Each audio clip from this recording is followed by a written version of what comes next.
I'd like to call to order the Parishwide Drainage Committee meeting today, Thursday, February 2nd, 2023.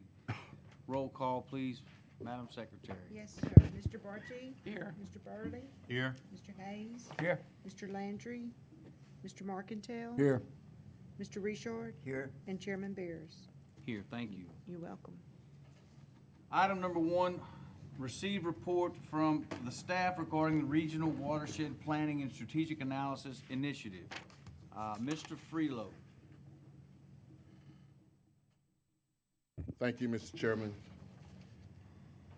When I used to coach recreation football, I used to tell kids there are certain milestones in life that you're going to deal with.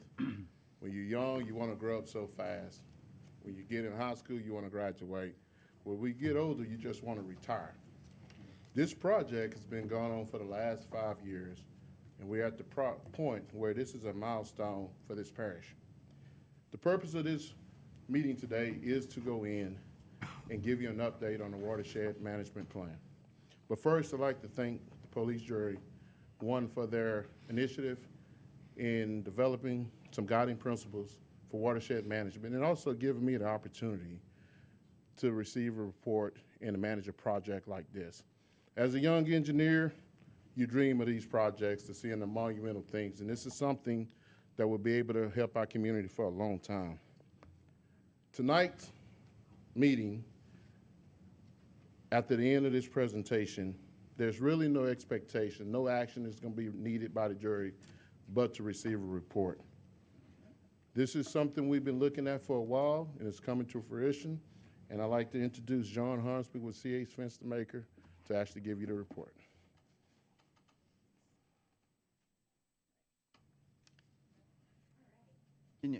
John, can you state your name and position for the record? Sure. Thank you all. I'm John Hornsby. I'm with C.H. Fenstermaker and Associates, and I'm an engineering director, and I lead our water resources team there. So, Terry, thank you. That was a really great introduction, and you can see the passion that your staff has had, and it's been a joy to work with them throughout this process. But today, I'm going to go ahead and give y'all an update of where we're at within the Regional Watershed Management Plan. So a couple of things that we are going to discuss and go over. We're going to start back kind of with the basics. We're going to talk about a little bit of the parish itself, the watersheds, some of the flooding that y'all have been experiencing. Then we're going to go on and tell you about the phases of the project, where we're at in a timeline, and what kind of the next steps for us to put a bow on this. We see the light at the end of the tunnel. It's right there. So we're going to tell y'all kind of where we're at in that process. Next, we're going to cover the webinar series. So as part of the watershed management plan, we ran into some obstacles. COVID. We also had the hurricanes. So one of the things that was really successful was we held a 4-part webinar series that I'm going to cover and tell you a little bit of the recommendations that came out of that, because we used that webinar series to get feedback. It wasn't just one-sided with us presenting information. It was an interactive webinar where people were able to answer poll questions, answer survey questions. So we got a lot of really good feedback and really great attendance as well. And as part of those webinars, we covered programs, policies, and projects.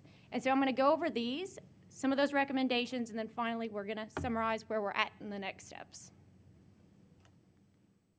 All right, so getting started, we're going to start off with our watersheds and kind of flooding.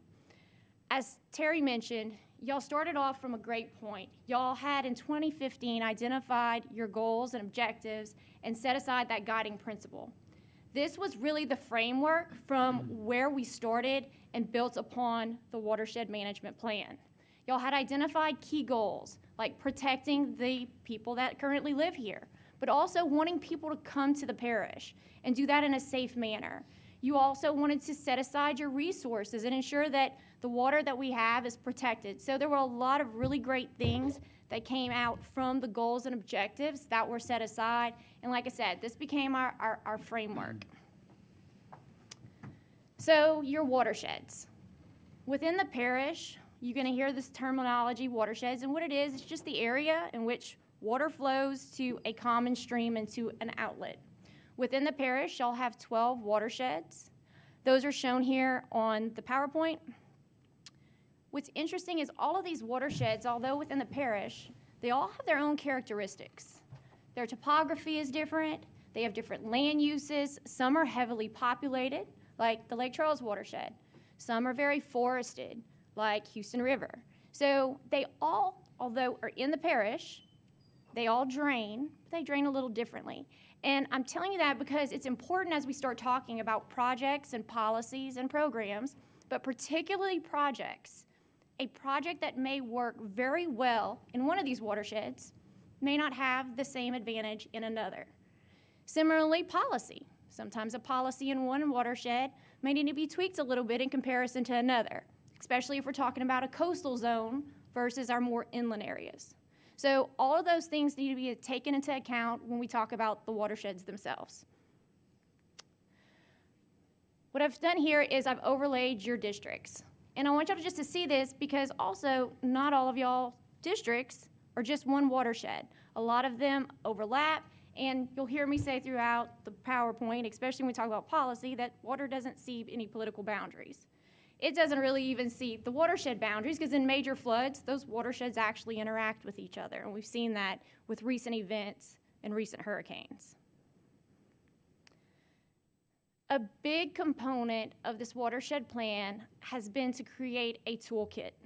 That toolkit is what we refer to as a set of hydraulic models. So every one of those watersheds that I showed you has an individual watershed model that has been developed and set up. We went out in the field, we collected survey data, y'all have LIDAR data that was utilized, and we used the most recent technology to produce watershed flooding extents. I tell y'all that this is a tool because that is the main purpose of those models. It's not something just to say, hey, look, this is how much we flood, but to answer questions. Things like, hey, what if we use a certain policy here? What happens? What happens if we develop in this area? What happens if the rainfall increases over time, which we're going to talk about a little bit more later. And it also lets us look at projects. What if we put a project here? What are the positive impacts? Are there any negative impacts? So again, those models were the toolkit that we utilized to put forth the recommendations that I'm going to give you today. And what you see up here is kind of some of the things that have changed. Technology has advanced. In 2006, in the Stormwater Master Plan, y'all had 1D models. That was the technology at the time. It looks at water and it looks at it going straight, one direction. Now we have what's called two-dimensional models. So it allows us to take rain, put it on terrain, and let the water just flood out where it's supposed to. What that does is it gives us a better and more accurate depiction of what our flooding looks like. And so what you see, the red and the blue, the red is a 1D extent, and this is typically what you see when you get a FEMA model. The blue is a larger flood extent in some areas and smaller in others. It's a more accurate flood extent because we have better technology and better data. Again, we are creating that toolkit for you to answer informed decisions based on data. So, what do the models provide us? One thing I wanted to explain is kind of the difference in some of the modeling things that you're hearing. The Louisiana Watershed Initiative is doing models within this area, but those are being done at a larger scale, regional. They have 8 watersheds located in the region that y'all are in, Region 4. All of your watersheds, your 12 watersheds, fit into one of their watersheds. So you're looking at things from a more localized standpoint. What happens if we put a detention pond near Contraband Bayou?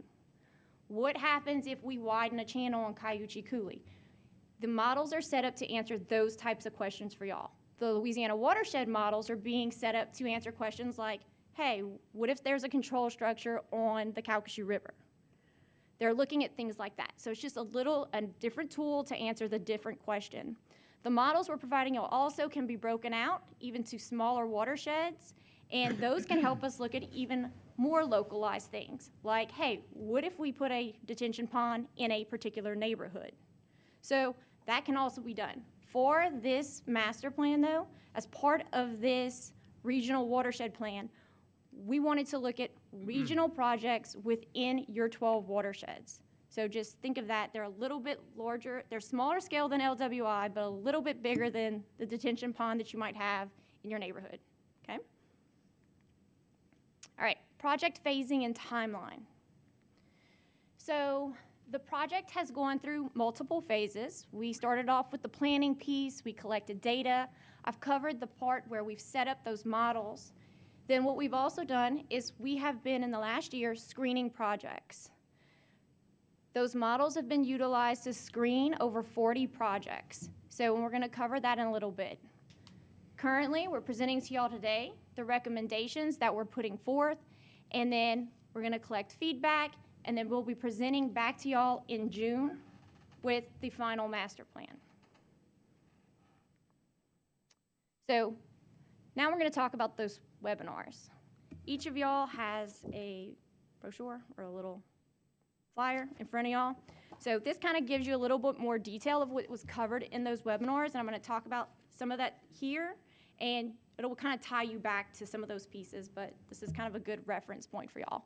Also on here is a link to those webinars. So a QR code, if you weren't able to attend or watch those, you can scan the QR code and watch each one of those webinars as well. So as part of the webinar series, it was a 4-part series. We started off with an overall webinar that just covered kind of what's the goals and objectives of the plan, a high-level piece of what we were looking at. And then the last 3 webinars took a deeper dive into specific topics covering programs, policy, and projects. So what you're seeing on the screen, you'll see that there's an asterisk next to some of these topics. As I told y'all, during the interactive webinar, we were able to poll questions and get feedback. The things you see with an asterisk next to it are the things that we heard from those attending that they felt was the most important thing that y'all should focus on. So it's good to know, what do the people think? And that is one of the things. So under programs, one of the things that was really important to those that listened was the CRS program. Other programs we talked about included a buyout program, and then the maintenance program was, of course, something we heard a lot about. People wanted to see more emphasis on proactive maintenance, not just reactive maintenance. And then also incentives. Can be incentives to new developments or even incentives to local homeowners. The next webinar covered policy. One of the things that they liked when they heard was baseline policy. I'm going to cover that today. We recommended a BFE plus 2 feet. We're going to talk about that. Fill limitations, and then also development regulations was something else that those in attendance felt that y'all should have an emphasis on.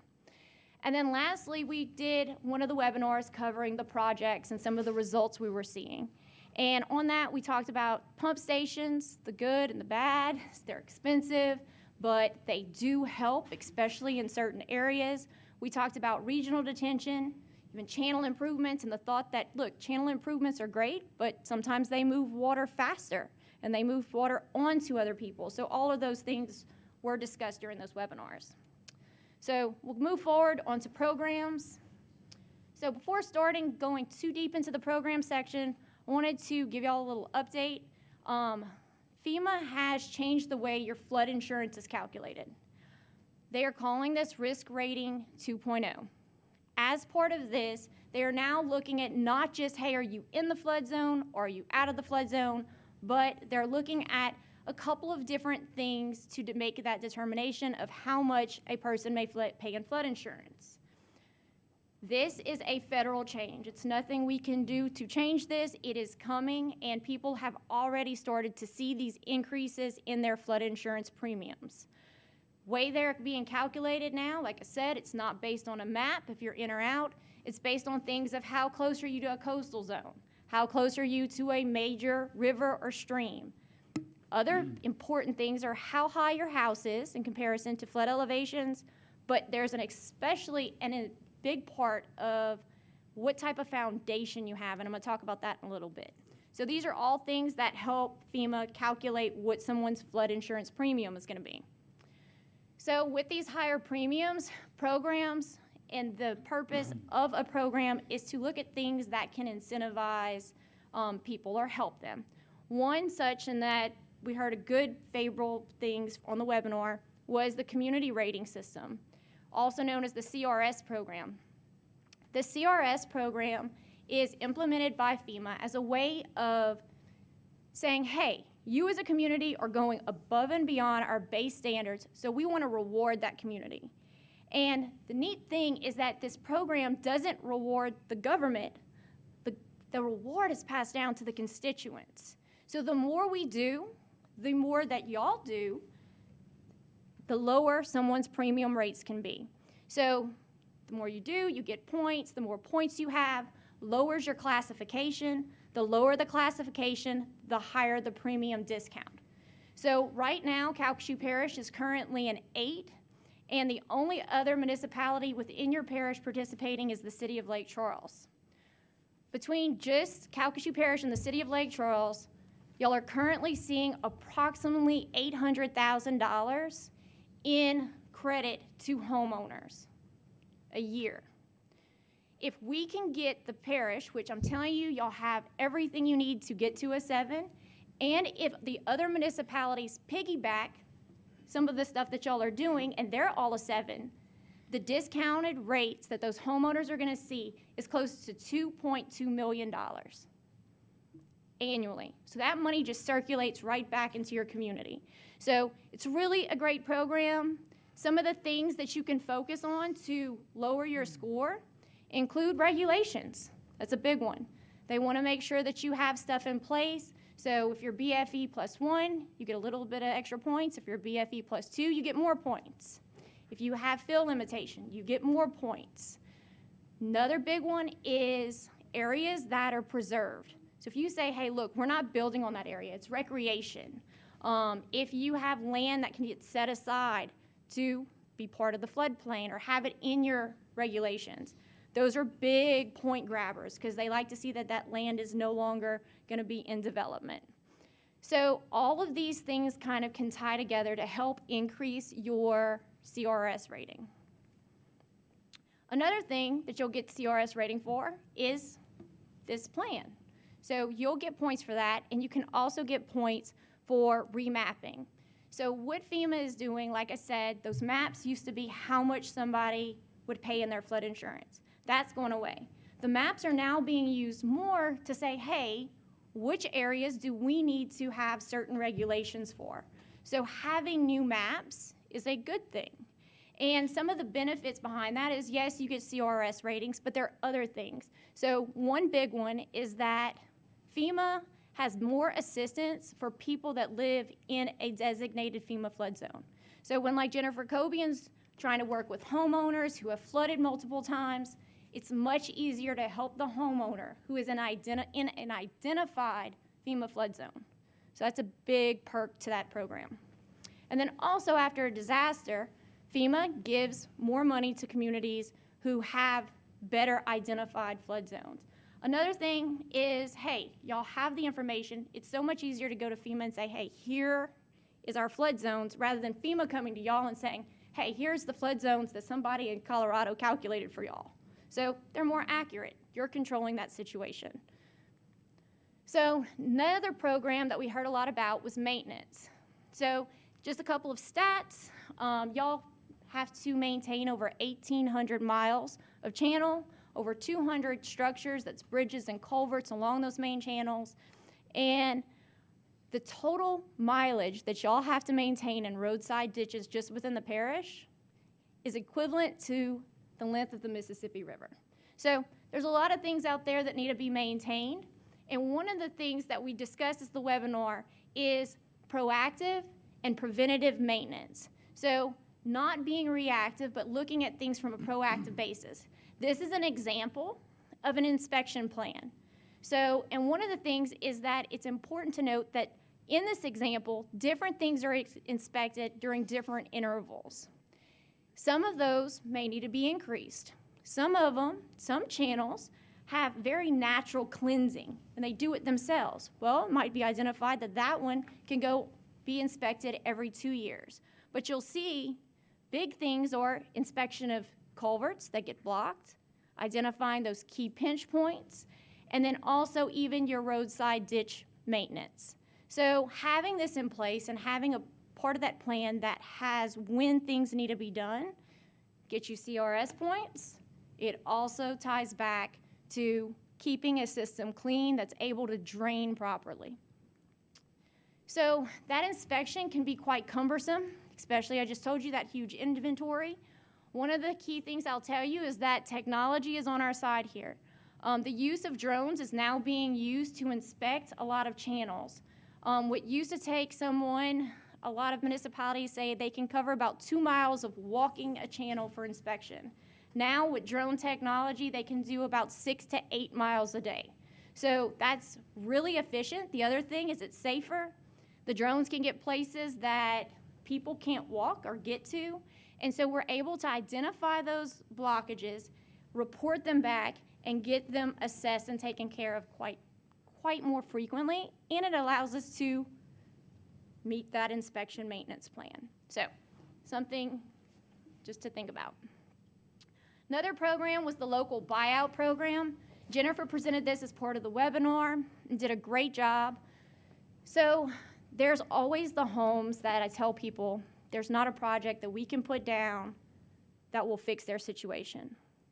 So a lot of times the only way to help these people is through either a buyout or an elevation.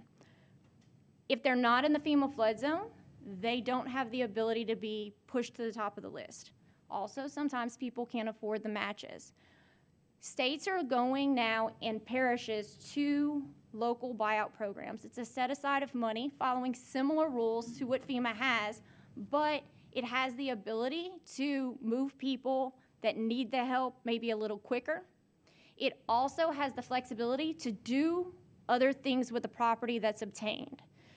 With the federal program, we get a lot of checkerboarding. You get a house here, 2 blocks later, you get another house, but really the houses on either side also flood, maybe just they didn't check the right qualification box or didn't make the claim.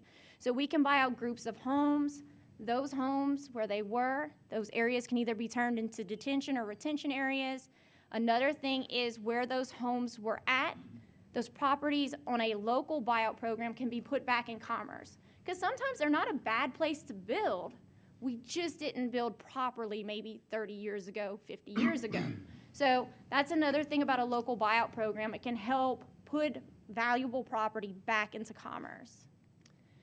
So next, we're going to talk a little bit about policy. One of the ones that we presented that we heard a lot of good things about was baseline policy. Baseline policy is basically setting a standard within your watershed, not within an individual municipality. So having an ordinance that everyone adopts. And if you, community, whether it's a municipality or the parishes, choose to adopt something of a higher standard, great. But at a minimum, we're all on the same playing field within our watershed. And the reason this is important is because if one municipality has great standards and great ordinances, but the municipality north of them in their watershed has none, then all of the development and all the water is just pushed down onto the other municipality. So having a baseline policy is a great place to start when we're talking policy, but it takes a lot of collaboration amongst a lot of different entities. So it's not always easy.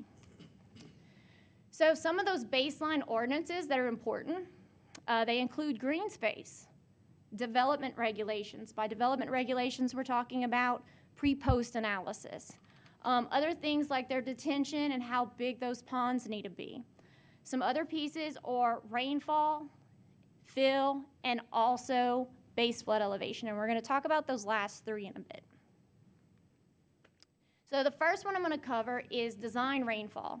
So design rainfall is, you hear, we have design standards for a 10-year storm or a 25-year storm, or that home needs to be elevated to a 100-year storm.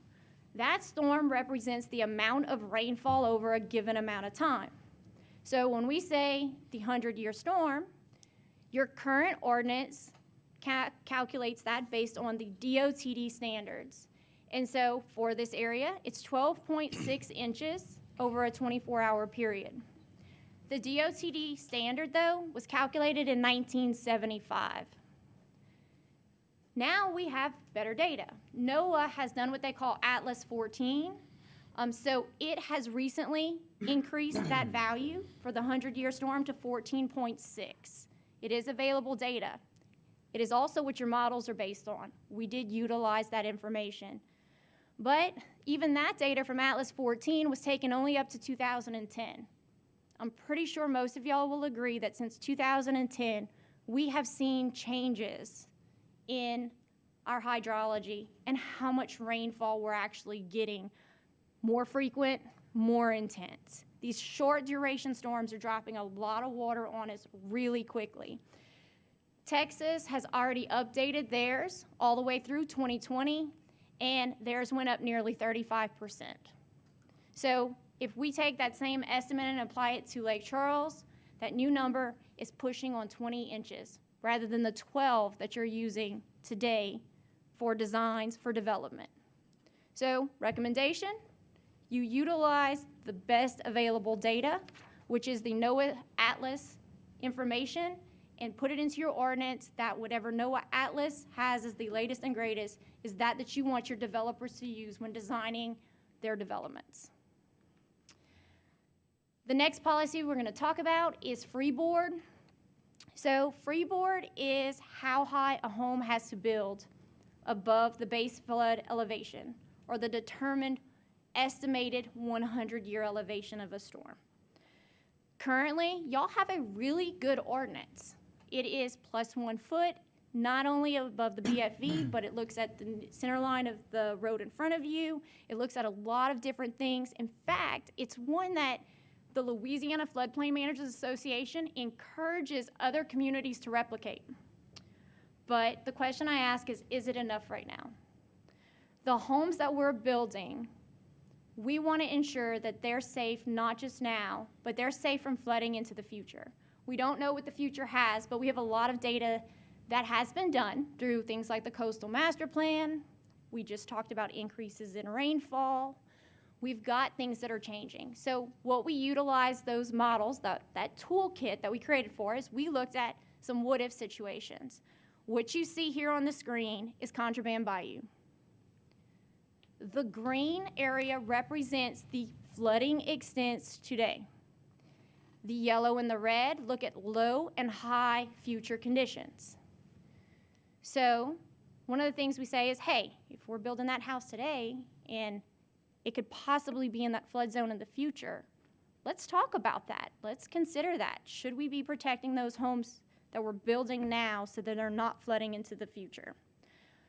One way of doing that is by implementing a BFE +2 feet. There are other communities within Louisiana that has already started to do this in their coastal zones. It is a recommendation that we're pushing forward that y'all consider a BFE +2 as something to look to. And I'll tell you, FEMA's also requiring it if you use any federal dollars on projects. They're requiring you to do BFE +2. Next is fill limitation. So I just told y'all, hey, everybody needs to build higher. Great. But the concern we have is that the more fill we place, the more impact you're going to have to the storage of that flood zone. Think of the bathtub effect. You've got so much water, it hits a level, you put something in it, it rises. Same thing happens when we place fill. Fill limitation and no net fill is a great mathematical concept, but I will tell you it's extremely hard to regulate. So some of the things that have been discussed and that we're recommending and have been looking into is fill limitations. So what we're saying is when someone has to build up, they would build up 1.5 feet with fill, and then anything above that, they would have to construct on an open foundation, allow that water to flow through. Therefore, you're not displacing that volume that used to flow through there. We're just trying to minimize that. So that is something to consider and one of the recommendations that we're putting forward. Moving on to projects. So we started off, we had the models, they were working. All right, time to start screening projects. We got with various stakeholders, we compiled a list. There were nearly 600 different projects that were placed on that list. We went through and we reduced that to about 40 have been currently screened. Models are there and are able to screen many others, but we had to have a starting point. What you see here is a map of the parish with locations of which projects have been ran. And I'll tell you, a lot of these had to be ran in combination, or it's important to look at them in combination. The reason I tell you that is because if we widen a channel, we can fix the situation upstream, but we push the water downstream, so it may need a detention pond. So before we can widen the channel, we need to dig the detention pond. These projects were looked at. They varied from everything from pump stations to detention ponds to even some flow diversions. One important one was we did look at coastal zone preservation as well as preservation in certain areas. If you attended the webinar, we showed some examples of, hey, this area, if developed, increases the floodplain almost a half a foot upstream. So those are important things to note and to realize. And so that's where some of these projects came from. So the project evaluation process, what we've done is we have completed phase one. Phase one was that screening of those projects. We took the models, we put them into the models. We were able to see how they affected the model, how much flooded, how many homes flooded, and I'm gonna show you some examples in a little bit. And then we were able to run a preliminary benefit cost analysis. The benefit cost analysis is looking at the benefits or the reduction in damages in comparison to the cost of a project. And what FEMA says is those should at least equal 1. And so that's important because a project may be great, but if the cost is really high, then it's not cost beneficial. So we went through and we screened these projects, and we are making recommendations to y'all, and that'll come out in June, of which ones to move forward into phase 2. Phase 2 is going in and doing a feasibility study, some pre-design. That's where you're gonna go in and look and see, hey, are there any major pipelines in the area that might prevent this project, or are there any right-of-way concerns, things like that, for more of the implementation piece. From there, those projects will go to phase 3, which is the engineering design, and then phase 4 being construction. So this is how some of the data is gonna be presented to the parish. What this is a interactive dashboard. They'll be able to select the watershed. There's a series of the projects that have been ran within that watershed. What you see up here is an example. This is the Sulphur watershed, and this is the city of Westlake. The project shown up here was the combination of a pump station and floodgates near Miller Avenue. What you can also see is the dots represent homes. Everything that was originally red was the stuff that flooded preconditions for a 100-year event. Then we put in the pump station, we ran it, and all the green dots are what flooded in the post. So the green and red dots that you see. So just the remaining red dots are the homes that came out and did not flood at all. I'll also remind you that many of the homes also saw a reduction in flooding. So maybe they were flooding by 1.5 feet and now they only flood by, a foot. So those damage numbers all have a dollar value. That dollar value is applied to the number of homes, and the reduction in damages for this project is $119 million. The cost of the project is anywhere from $45 to $55 million. So this project was deemed from a preliminary screening standpoint as a feasible project to recommend to go forward for a feasibility analysis, a more detailed BCA, because yes, we looked at one event, we looked at the 100-year event. But what FEMA likes to see and what is good to do is, hey, how effective is this project in the 10-year event, the one that recurs more often, and looks at other things into it. Do you see any reductions in street flooding over time? All of that gets point values and helps with that BCA. The reason I keep talking BCA is because this is the federal standard for federal dollars to help fund projects. When you're talking about a project of this size and magnitude, it's realistic to say that some type of federal funding is the best bet to move a project like this forward. So you need to make sure that you're doing it in a manner that matches what the federal government's going to ask when screening these projects. All right, in summary. So all of this, again, was presented through the webinars. We have also set up a project story map. This is a fantastic source of information for you, for your constituents to go get information on what we presented today, how it goes into more detail on just kind of learning about the system, the changes the parish has occurred over years, talks about other projects that are going on, and the best part, it's a great place to say, hey, you got a flood complaint? Go ahead and put it in. Tell us what you got. They can upload pictures. We get that information, and it's a great source for us to say, hey, maybe we need to start looking at a project in this neighborhood. We've had a bunch of people that are flooding right there, so it helps to kind of streamline future decision-making for parish staff. The other thing is the webinar series, another QR code. Both are provided on your handout as well, and that goes into a lot more detail. All of those were about an hour to an hour and a half in length, so they are lengthy, but they do have all of the details. You can also see the poll feedback as it was coming in, so that's also useful on the webinars. Just for numbers' sakes, the webinars had about 70 to 100 people in attendance, and then I've been told that the viewership after was around 500 people, which is amazing. You know, we host town halls, and sometimes you get 20 people in the door, 30 people if it's a baseball night.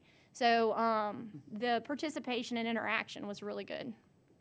So at this point, next steps, we presenting tonight, and then as mentioned earlier, in June, we're looking to present back to y'all the final regional watershed study with the full recommendations all detailed out. So at this point, I'll turn it over to Alan, and we can open up to questions and discussions. Thank you, John. Mr. Chairman, if you don't mind, just a few brief comments. First off, thank John and Fenstermaker and for taking, I know that was a long, lengthy presentation, but it's a lot to cover. And she does a great job of kind of getting it to a point where you can kind of understand it and giving you the big picture. At the end of the day, that's what the goal of tonight was, really just to give you guys the big picture. We're nearing the end, the completion of the plan development. In June, we hope to bring back that sort of final document and final presentation. It'll be shorter, but, and then from there, it really kind of puts us in the next gear of what do we do with the plan? And so we won't be asking you tonight or that night to really adopt anything, but what we'll do is turn our attention to picking those things that we want to focus on going forward. If it's policy, if it's projects, if it's programs, if it's all of the above, and it'll turn into more of a staff-driven process at that point. And then, especially as there's projects, we'll certainly have consultants working on those things, but really, it kind of kicks us into a new era of this where we pick what we want to do, what can we do fast, and get started just trying to implement the recommendations. It'll also, of course, we'll have to have a lot of conversations around what we want to do and what needs to be done. So just trying to lay out that expectation. I want to thank y'all for y'all's support all this time in developing this. I'm like Terry, it's kind of a once-in-a-career type program that we're being able to work on here. We're proud to be able to do that and bring it. And, now we're ready to answer any questions tonight or any time, for that matter, do you have for us? I'll open up for questions. Thank you all for the reports. I have a question, going back to the percentages of reduction in the flood insurance, the 20%, that's kind of where we're headed, is the 20%. Our area, given the challenges that we have, I mean, and I know this is going to be, knee jerk, whatever, you can ballpark it, but what is the best we can hope for? Is 30%, is that even attainable? Just given our circumstances fiscally, you know what I mean? Because it's I'm sure there's all kind of variables that go into that. So yes, it does cost, because look, you're having to manage this. You're having to track a lot of paperwork, things like that. Y'all have the tools. I would tell you, if we got redone today, y'all could probably get a 7 easy. When you start getting into the 6s and the 5s, they have building code regulations. So it gets a little bit harder. We do have, I think, a few 6s that I think Jefferson was a 6, and they're coastal. So it is doable. Really, 5 starts getting a little bit harder just with our coastal zones and stuff like that. Gotcha. So, but 6 is a big one. I would say 7's easy. 6 is going to take a little bit of work. Gotcha. Yep. Good deal. Mr. Burley? John, you made a comment earlier on this subject right here as far as the city of Lake Charles is part of it, but then our smaller municipalities in the parish aren't. What can we do as a parish to help those smaller municipalities as far as? So I'll tell you from prior experience, so I've worked with Lafayette Parish. One of the things they did is Lafayette Parish, they call them cycles, and this is when FEMA comes in and basically audits you and gives you your rating. They've all gotten on the same cycle, which has helped because, you know, Lafayette Parish has somebody, their floodplain manager that's their full-time job, where a lot of these municipalities, their floodplain manager is also the person that's processing utility payments and doing other things. So that helped by providing that service to those municipalities. And look, it was amazing because those municipalities were able to piggyback a lot of the stuff that the parish was doing on its own. Great example, y'all have a phenomenal GIS website. Every one of those municipalities gets credit because your GIS website doesn't exclude their municipalities. So they get credit for those things. So that's a big one, and that was a way of helping them. A lot of them think that it's going to cost them a lot of money to get there, but look, man, Sulphur and Westlake are 2 that the savings would be really, really big if they could get on to it. But I think just encouraging that collaboration and knowing that they can get that support from y'all would be really important. All right, thank you. Just sorry. So when they did that, Lafayette, Scott, and Karen Crow are all a 7 now. When they went in, Scott and Karen Crow were a 9, but they were able to match what LCG is. So that was kind of a neat thing. Yep. Good to know. All right, item 2, is there any other matters requiring discussion? Need a motion to adjourn?